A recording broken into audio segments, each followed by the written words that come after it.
AP BJP మహిళా మోర్చా ఉపాధ్యక్షురాలు సంతోష్ ని 2 రోజుల పర్యటనలో భాగంగా ఖానాపూర్ ఎంజేపీ గర్ల్స్ పాఠశాలలో విద్యార్థులతో సమావేశమయ్యారు. ప్రధానమంత్రి ప్రవాస్ యోజనలో భాగంగా సంతోష్ ని పర్యటన చేపట్టారు.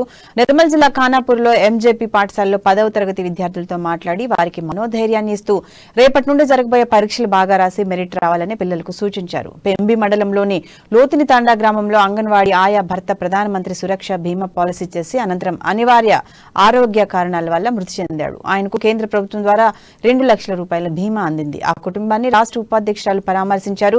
అంగన్వాడీ కేంద్రాన్ని పరిశీలించి విద్యార్థులకు, గర్భిణీ బాలింతలకు సరైన పోషకాలు అందుతున్నాయా లేదా అని అడిగి తెలుసుకున్నారు. పెంబి మండల కేంద్రంలోని కౌసల్య సుకన్య కుటుంబ మిషన్ కేంద్రాన్ని ఆమె పరిశీలించారు.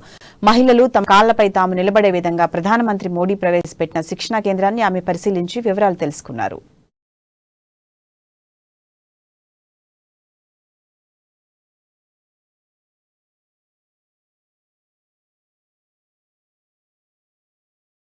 అయితే మా స్కీమ్ అనేది సెంట్రల్ నుంచి ఒక స్కీమ్ ఉందని తెలిసినప్పుడు మా నాన్నగారు సెంట్రల్ ఆ స్కీమ్ అనేది కట్టడం జరగడం వల్ల మా నాన్నగారు కోల్పోవడం తర్వాత మేము ఆ స్కీమ్ ద్వారా లబ్ధి పొందాము.